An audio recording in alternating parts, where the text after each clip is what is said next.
Saludos amigos, bienvenidos una vez más a la entrega especial de su programa Sobre la Noticia hoy con nuestros compañeros Gabriel Pineda y nuestro cuarto bate, el profesor Ricardo Rojas el León. Con él vamos a compartir una serie de informaciones, tanto de corte internacional como nacional, una semana, doctor, que termina con con un sinnúmero de informaciones muy calientes que empiezan por la convocatoria de la reforma a la Constitución ya a partir del próximo, la convocatoria de la Asamblea Nacional a partir del próximo lunes, así como temas tan importantes como el anuncio hecho por el presidente de la República y el Consejo Nacional de Migración, donde se estableció un tope que digo yo que es un poco alto, de más de 10.000 extranjeros para ser deportados, de extranjeros irregulares en el país, así como otros temas que no van a ser tan importantes como la operación Camaleón. O sea que estamos en medio del cierre de una semana un poco agitada, ¿verdad, Pineda? Claro, y dicen que luego de semanas que tenemos un poco de noticias, la noticia está un poco apagada, vemos como el caso Camaleón se lleva todo el peso de la semana, también cargado de estas deportaciones de migrantes que han llamado mucho la atención dentro de la sociedad dominicana y ha creado, creo que, conflictos entre los mismos nacionales y los indocumentados. Bueno, gracias por esta nueva invitación. Tal como ustedes señalan, esta es una semana. Ha sido una semana cargada de informaciones y hechos importantes. El primero, como tú señalabas, Mateo, la promulgación de la ley de convocatoria a la Asamblea Nacional por parte del presidente de la República, luego que el Congreso aprobara su propuesta de reforma. Recordemos que el presidente de la República y un tercio de diputados o senadores tienen iniciativa de reforma constitucional. En este caso, la reforma, quien le está proponiendo es el presidente. Ya me imagino que en unos minutos más adelante entraremos en lo profundo. Evidentemente, el caso de Camaleón, ¿no? Me imagino que Camaleón es por los semáforos que cambian de colores. Yo pensé que le iba a poner barbas rojas esa operación, doctor, porque se fueron en rojo. Es un caso importante porque aquí está en juego la seguridad vial y probablemente la seguridad nacional. Yo vi un video ahí de una empresa donde estaba el logo del Ministerio de Defensa. Entonces, cuando vi esa imagen, yo dije, pero ahí, esa es una dependencia del Ministerio de Defensa, ¿no? Yo no sé si la ley ampara la posibilidad de que un contratista del Ministerio de Defensa, se ha dicho que no lo es, pero vamos a suponer que lo fuera. Yo no sé si la ley ampara el hecho de que un contratista utilice insignias. Exacto, el logo, por lo menos, del Ministerio de Defensa y de otros organismos de seguridad. No sé. El caso es que este expediente, ¿no? Camaleón, debe llamarnos la atención. Tenemos que reflexionar porque hay un tema no solamente de seguridad vial, sino también de seguridad nacional. La seguridad nacional no puede estar en manos de cualquiera, ¿no? Si hay algo que hemos venido haciendo los dominicanos en los últimos años, es tercerizando, privatizando una serie de cosas, ¿no? De manera discreta alguna. Por ejemplo, el cobro del agua está privatizado, por lo menos aquí en la capital. Vimos lo que pasó con la antigua CDE, que se desmembró, ¿no? Y por lo menos las EDES ya no tienen brigadas como tenía la CDE, sino que hay una serie de contratistas. O sea, el desayuno escolar no es educación que lo prepara, lo preparan una serie de contratistas. Entonces, hay cosas que el Estado no puede delegar. Aquí, por ejemplo, la base de datos de todas las licencias del país no es propiedad del Estado, según tengo entendido. Puedo equivocarme y ojalá que alguien me corrija, sino de una empresa privada. Entonces, ese es un caso al que hay que ponerle mucha atención. Y lo otro que mencionábamos es el caso de las deportaciones de haitianos. Estamos hablando de 500,000 de haitianos. Ha sido en 4 años. En un año. 2 millones en 4 años. Exacto. Y bueno, yo tuve la oportunidad esta mañana de presenciar el arresto para fines de deportación de un grupo de haitianos que estaban en una construcción ahí en la Castellana. Y bueno, según ese oficial de migración, al que tuve la oportunidad de entrevistar para no perder la forma, ¿no? Se llevaron como 15 en esa construcción nada más. Algunos de los cuales tenían sus papeles vencidos. O sea, no eran, eran personas que en algún momento se regularizaron o obtuvieron su permiso de trabajo, no sé cómo le llaman en inmigración, y dijeron que está en el proceso, que incluso estaba en migración, de manera que... Y también me pude percatar de que en esa construcción, ahí en la Castellana, ahí había un colegio antes, ahora están haciendo una plaza comercial, quedaban como 15 o 20 haitianos que tienen sus papeles. O sea que, evidentemente, el operativo está dirigido a gente que o no tiene papeles o tienen sus papeles vencidos. Pero usted ha dicho algo que a mí me llama la atención, ya lo conversábamos fuera del programa, y es el hecho de que si los extranjeros... No me gusta mucho referirme directamente a los haitianos porque la gente cree que la política migratoria dominicana está únicamente dirigida hacia los haitianos irregulares, y no es así, es para todos. Ese operativo que ha anunciado el presidente de la República no está únicamente dirigido para los haitianos irregulares. Pero usted ha dado un dato que a mí me llama mucho la atención y repito, lo comentamos antes de iniciar el programa, y es el hecho de que si un haitiano, en este caso me refiero a ellos porque se han estado quejando frente a la sede de migración, tienen los papeles vencidos y no lo han podido renovar porque migración no se lo ha permitido, ya sea por la razón que sea. Yo entiendo que se merecen por lo menos una dispensa, un tiempo, porque si están irregulares, doctor, no es porque ellos quieren estar irregulares, ellos quieren agotar el procedimiento que manda las normas.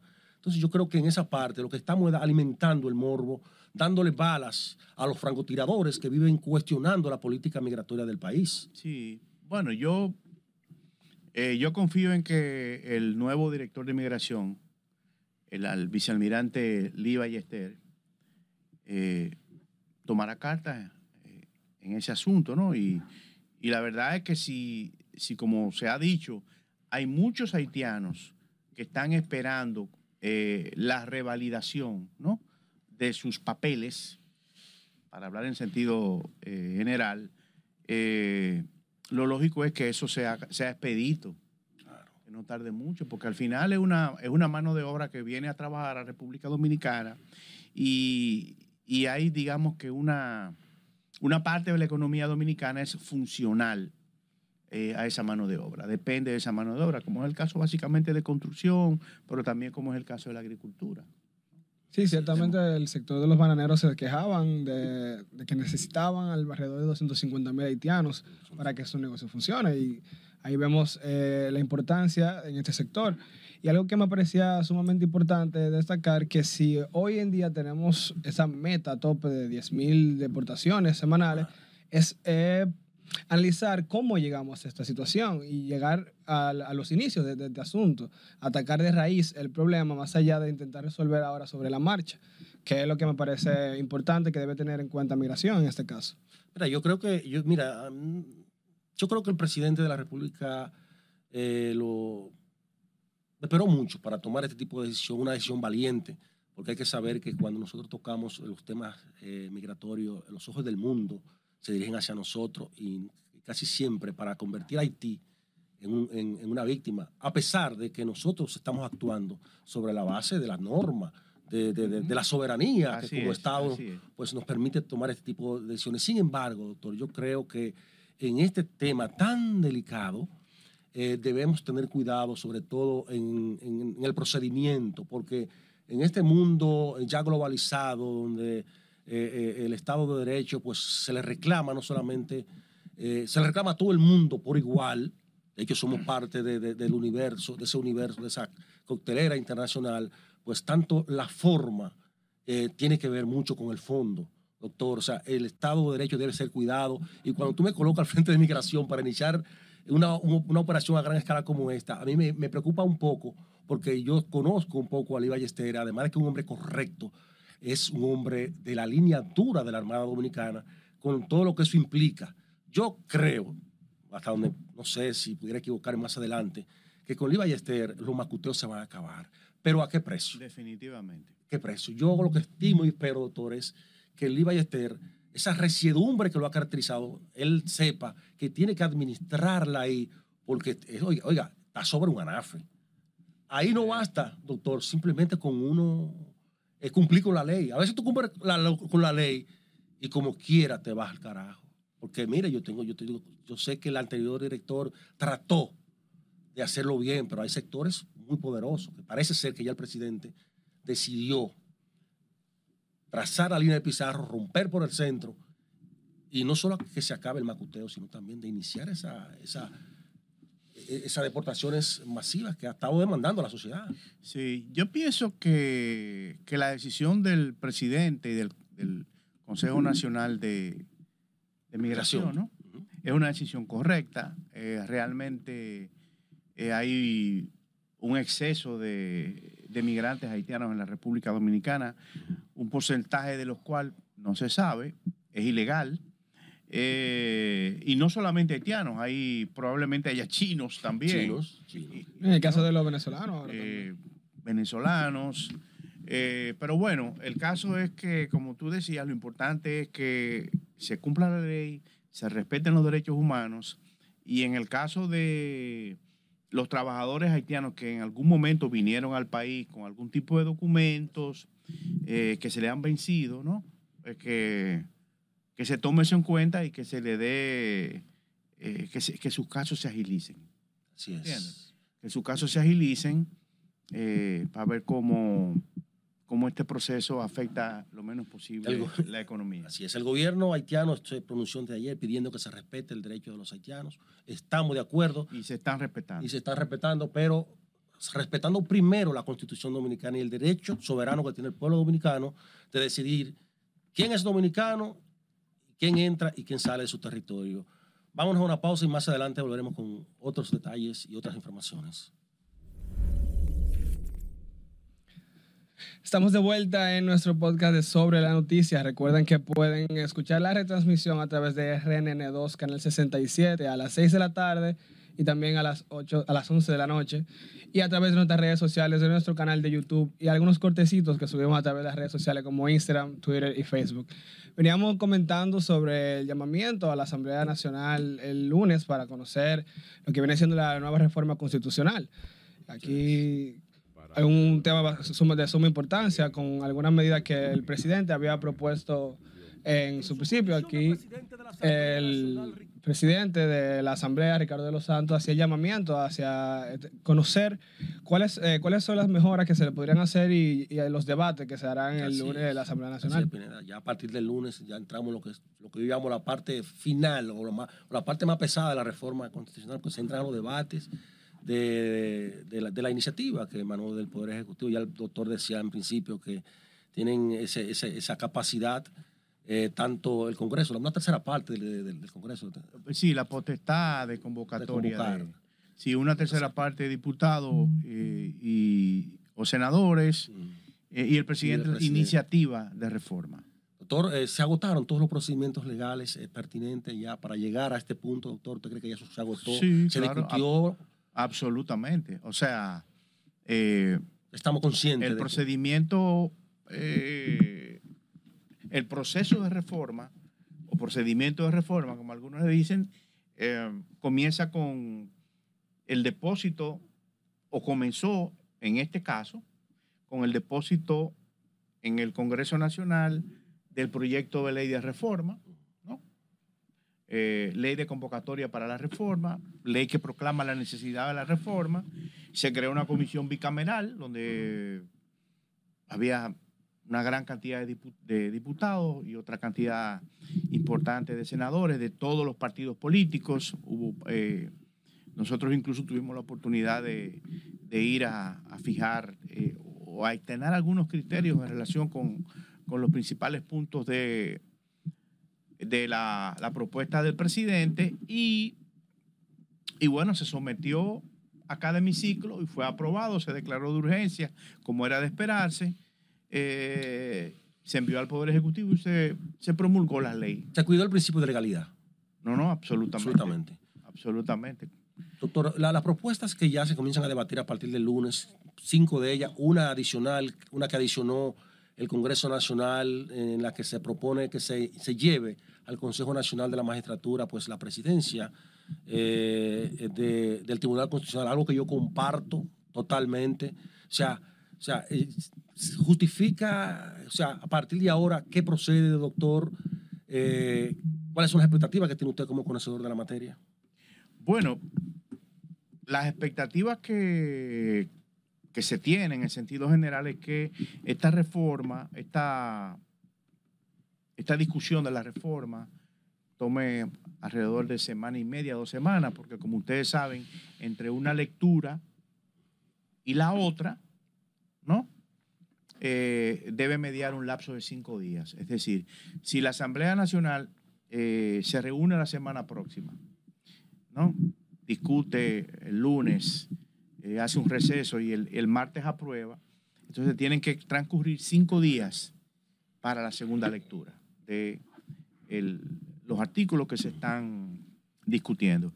Importante señalar que la Asamblea Nacional, como un poder constituido, no puede salirse de ese marco que le establece la ley de convocatoria. O sea, el objeto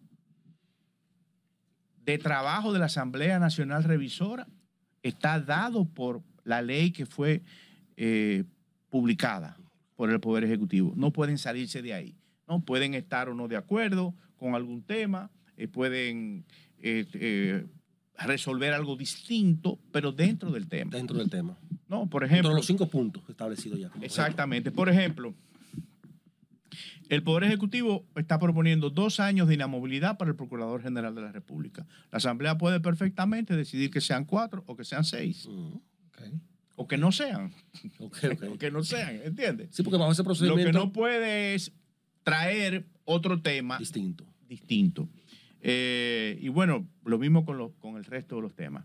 Yo creo que esta Asamblea, esta reforma de la Constitución, la paroscópica, parcial, limitada, como dicen algunos, es de suma importancia para el país, porque estamos petrificando el principio de alternabilidad en el poder, ¿no? O sea, el principio que a través de una serie de reglas permite que nadie se eternice en el gobierno, ¿no? Ese principio fue incorporado por la Constitución de 1844 cuando estableció que la presidencia duraba 4 años. Un presidente solo duraba 4 años en el poder. No había reelección. Principio d'Artagnan. Exactamente, no había reelección. Y eso también aparece en otras constituciones. En la Constitución de 1865, que es la Constitución de la restauración de la República, entonces ese principio ya adquiere categoría de cláusula pétrea, ¿no? Se crea la cláusula pétrea o figura la cláusula pétrea de que el régimen político nuestro es republicano, democrático, representativo, civil, alternativo, o sea, en esa época se decía alternativo y solidario. Ahora, ¿cuál es el problema? Que en nuestra historia política, ese principio de alternabilidad en el poder, que se puede materializar de diversas formas, ¿no? O con la no reelección, o con 2 periodos y nunca jamás, o con la reelección alternativa, ha sido zarandeado, ¿no? Y está de más decir que en la casi totalidad de las reformas constitucionales que ha tenido el país, ha habido una una modificación o se ha tocado de alguna forma la regla de elección presidencial. Entonces yo soy de los que entiende que nosotros tenemos que darle estabilidad. Cuando nosotros miramos lo que ha pasado en este siglo XXI, en el 2002 se creó la fórmula de, bueno, en el 94. En el 94 se prohíbe la reelección consecutiva. En el 2002 se establece los 2 periodos. En el 2010 se establece la reelección sin límites, sí, pero con un intermitente. Okay. Indefinida e intermitente. O sea, usted gobierna 4 años, se va a descansar, vuelve 4 años, se va a descansar, vuelve 4 años después. No, indefinida. Usted se podía reelegir indefinidamente con una pausa. En el 2016 se retoma el modelo del 2002, ¿no? Pero ya en el 2019 lo íbamos, se va a modificar otra vez. Bajo fuego. Entonces, a las nuevas generaciones y a las generaciones que hacemos vida política, Jefferson decía que cada generación debía tener su propia constitución. Decía que cada 19 años debía modificarse la constitución. Una teoría que por suerte no caló, ¿no? Y lo que sí ha calado en la historia del constitucionalismo mundial es el establecimiento de cláusulas pétreas. Cláusulas de diverso tipo. Hay cláusulas pétreas en algunos países donde lo que se petrifica es la monarquía. Hay otras donde lo que se establece es un Estado teocrático, una religión oficial. En el caso nuestro, como el de muchos otros países, el régimen político republicano, democrático, civil y representativo. Pero también hay naciones donde existe, digamos que como una regla definida, el tema de la no reelección. Nosotros, el modelo que tenemos, a mí me parece que es el mejor. 2 periodos y nunca jamás. Doctor, ¿eso es una respuesta del propio sistema democrático a la inmadurez de las naciones? Me refiero al hecho de que... O sea, los cambios permanentes. O sea, la petrificación. O sea, cuando tú vienes, por ejemplo, como nosotros, con una historia de inestabilidad, producto y crisis, producto de la voracidad del gobernante de turno, o sea, tú te das cuenta de que se necesita hasta que maduremos. Claro. Porque, por ejemplo, en Estados Unidos a nadie se le ocurre tratar de ir más allá de los... Mira, ese fue el modelo vigente en los Estados Unidos desde la creación. ¿En 1776? ¿No? Exactamente. Solamente con la excepción del periodo de Roosevelt, ¿no? De Franklin Delano Roosevelt, que fue elegido 4 veces, aunque solamente pudo completar 3 mandatos. Falleció luego de su elección y fue reemplazado por Truman. Pero yo creo que es el modelo y a las nuevas generaciones, a los que están en la línea de producción, de liderazgo en los partidos, porque aquí se ha hablado de ¿cómo se llama? De fábricas, de líderes. ¿Cómo se llaman eso? Se utiliza una expresión para crear microempresas. Lo mismo de líderes también, o sea, yo pienso que eso es lo más trascendente, porque tiene una trascendencia no solamente jurídica, sino profundamente política. Mira, ¿tengo una pregunta más? No, que entiendo que también para probar si ciertamente estos son los modelos correctos, debería darle un plazo para probarlo, que aquí, como hemos visto, se ha ido cambiando con el paso de los años, pero tenemos que poner en práctica estos modelos y ver cómo funcionan a través de los años. Doctor, mire, el tiempo se está acabando, pero hay una pregunta que yo quiero hacerle a usted como conocedor de la materia. Esperamos que producción nos dé que sea un minuto más. Doctor, ¿qué está pasando en la región con el sistema democrático como régimen de gobierno, doctor? Nada más hay que mirar Venezuela, Nicaragua, ya lo hemos comentado antes, El Salvador. ¿Qué está pasando? Porque nosotros nos queremos hacer nuestro, y me parece que es el mejor sistema, el democrático, pero cuando vemos esas naciones, ese deterioro, yo entro en pánico. ¿Qué es lo que está fallando en el sistema? Mira, yo creo que las las dificultades que enfrenta el modelo democrático, no solamente en nuestra región, sino a nivel global, tienen una serie de causas. Hay países como, por ejemplo, Hungría, que estuvo en la órbita soviética y que tras la caída del muro de Berlín entró en un sistema democrático que hoy en día tiene dificultades. Están desmontando el sistema democrático.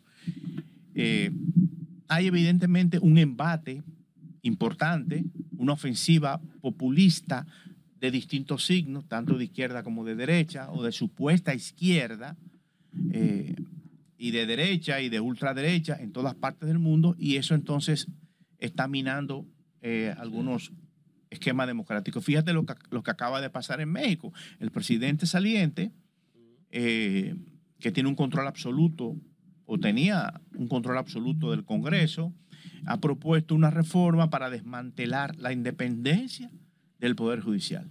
Ahora los jueces van a ser elegidos por el voto popular. Wow.